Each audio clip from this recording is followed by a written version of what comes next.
look at you and it's easy to see you are that someone I've been trying to meet. I got your number, won't you pick up the phone?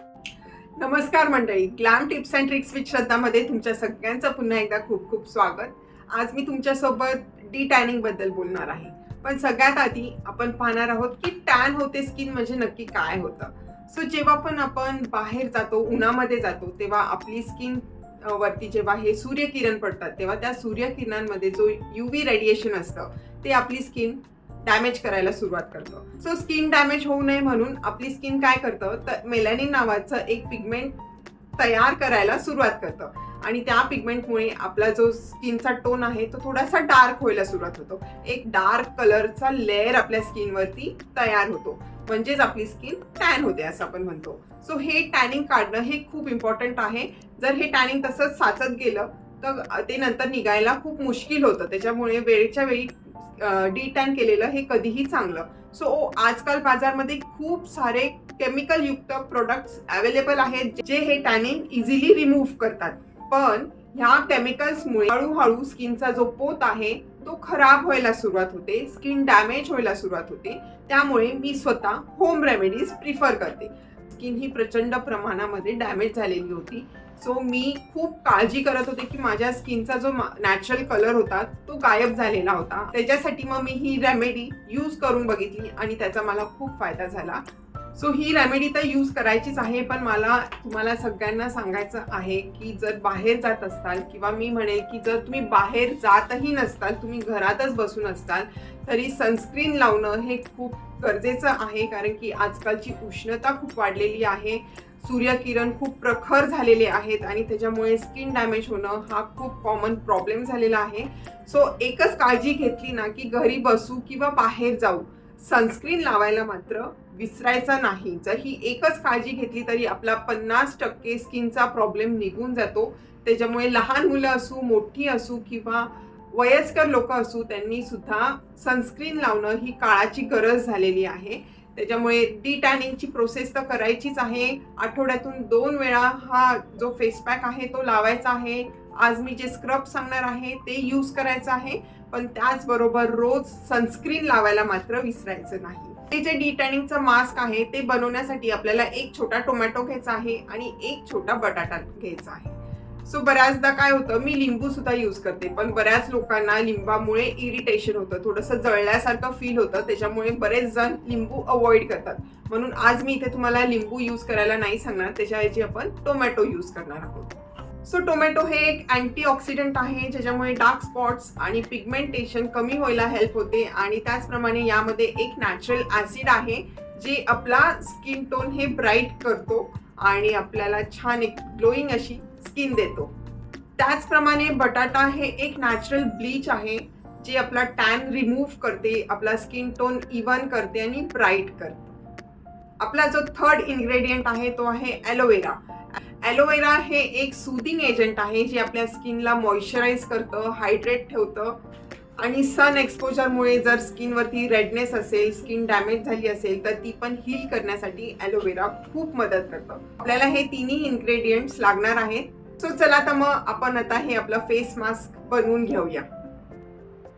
So इथे मी आता एक छोटासा बटाटा आणि अर्धा tomato घेतलेला आहे. बटाटा पण अर्धा घेतला होता आणि त्याचे छोटे छोटे तुकडे करून आता हा मी मिक्सरमध्ये ग्राइंड करून घेणार आहे व्यवस्थित. सो हे मास्क रेडी आहे. आता यामध्ये ॲलोवेरा जेल टाकायचा आहे 1 चमचा आणि मिक्स करून घ्यायचं आहे. सो आता ॲलोवेरा टाकल्यानंतर हे व्यवस्थित मिक्स करून घ्यायचं आहे आणि मिक्स केल्यानंतर हे चेहऱ्यावरती अप्लाय करायचं आहे. एक 10 मिनिटासाठी आपण ते चेहऱ्यावरती तसंच ठेवून देणार आहोत. चेहऱ्यावरती लावायच्या आधी चेहरा स्वच्छ क्लीन करून घ्यायचा आहे. जो पण तुम्ही सोप यूज करत असताल किंवा फेस वॉश यूज करत असताल तर त्यांनी व्यवस्थित क्लीन करायचं आहे आणि त्यानंतर हे मास्क लावायचं आहे.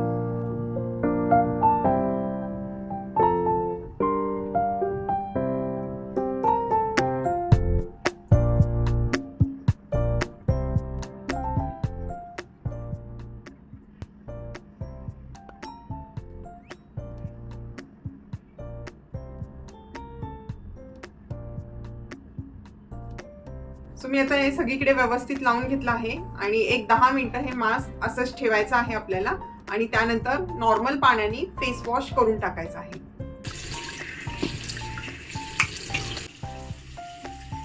सो फेस वॉश केल्यानंतर तुम्हाला लगेच जाणवेल की स्किन ही खूप छान ब्राईट आणि सॉफ्ट झालेली आहे आणि एकदम छान टवटवीत दिसायला लागलेली आहे. खूप मस्त फील होतं आपल्याला, आपल्याला जाणवायला लागतं ते. आता फेस पॅक झाल्यानंतर आपल्याला वापरायचं आहे स्क्रब. सो थोडा वेळ एक 2 ते 3 मिनिटासाठी आपण आपली स्किन आता स्क्रब करूया. स्क्रब करण्यासाठी पण आपण नॅचरल इन्ग्रेडियंटच वापरणार आहोत. यासाठी तांदळाचं पीठ आणि कच्च्या दुधाचा वापर करणार आहोत. सो इथे मी थोडंसं तांदळाचं पीठ घेतलेलं आहे, अगदी अर्धा टीस्पून बास होतं आणि त्यामध्ये हे आता कच्चं दूध टाकत आहे. खूप पातळ नाही करायचं, आपल्याला स्क्रब करायचं आहे, त्याच्यामुळे ते चेहऱ्यावरती राहायला पाहिजे. सो हे व्यवस्थित मी मिक्स करून घेतलं आहे आणि आता हे जे तांदळाच्या पिठाचं मिश्रण आहे ते व्यवस्थित सगळ्या चेहऱ्यावरती आधी लावून घ्यायचं आहे. एकदम जेंटली रब करायचं आहे, खूप जास्त घसा घासायचं नाहीये. व्यवस्थित सर्क्युलर मोशन मध्ये आपल्याला स्क्रबिंग करायचं आहे.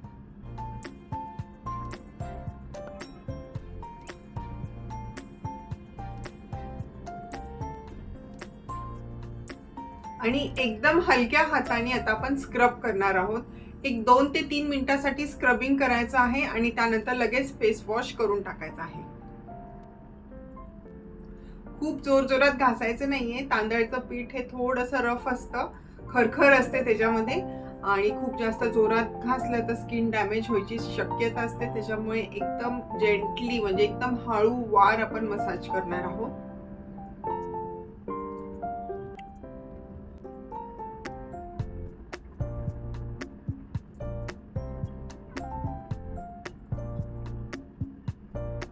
सो आता 2 ते 3 मिनिटं मसाज केल्यानंतर एक ते 2 मिनिटांनी लगेच आपण फेस वॉश करून टाकायचं आहे. सो हे जे तांदळाचं पीठ आपण यूज केलं ते एक माइल्ड एक्सफोलिएटर आहे, ज्याच्यामुळे काय होतं आपल्या स्किनवरचे जे डेड स्किन सेल्स आहेत ते निघून जायला हेल्प होते आणि एक इन्स्टंट ग्लो येतो चेहऱ्यावरती आणि मस्त एकदम क्लीन असा चेहरा आपला दिसायला लागतो. दुधाचे तर आपल्याला सगळ्यांना गुणधर्म माहितीच आहे. दुधासारखा दुसरं कुठलाही पदार्थ नाहीये जो आपल्या स्किनसाठी बेस्ट असू शकतो. सो तांदळाचं पीठ आणि दूध, कच्चं दूध एकत्र करून लावल्यानंतर त्वचेला जो मिळणारा फायदा आहे तो दुसरं कुठलंच प्रोडक्ट तो फायदा त्वचेला मिळवून देऊ शकत नाही. त्याच्यामुळे हे सगळ्यात उत्तम प्रोडक्ट आहे. तांदळाचं पीठ घ्यायचं आहे, दूध घ्यायचं आहे आणि मिक्स करून त्वचेवरती लावून टाकायचं आहे. बास हा एकच प्रोडक्ट असा आहे की ज्याला कोणीही बीट करू शकत नाही. सो नक्की यूज करून बघा, मला खूप फायदा झाला होता ह्याचा. आय होप तुम्हाला पण नक्की होईल. स्क्रबिंग केल्यानंतर, फेस वॉश केल्यानंतर मॉइश्चरायझर लावायला मात्र विसरायचं नाही. स्क्रब केल्यानंतर मॉइश्चरायझर लावणं हे तितकंच महत्त्वाचं आहे, त्याच्यामुळे ती प्रोसेस स्किप नाही करायची. So that's it for today. आणि तुम्हाला कसा वाटला हा माझा व्हिडिओ? आवडला असेल तर लाईक नक्की करा आणि तुम्हाला अशाच छान छान माझ्या होममेड रेमेडीज पाहिजे असतील तर glam tips and tricks with श्रद्धाला नक्की सबस्क्राईब करा. ही रेमेडी यूज करून बघा. जर ह्याचा तुम्हाला फायदा झाला तर मला कमेंट बॉक्समध्ये नक्की कळवा. मला खूप आवडेल तुमच्या सगळ्यांशी बोलायला. सो भेटूया लवकरच एका नवीन व्हिडिओ सोबत, एका नवीन टिप सोबत, एका नवीन ट्रिक सोबत. तोपर्यंत थँक्यू.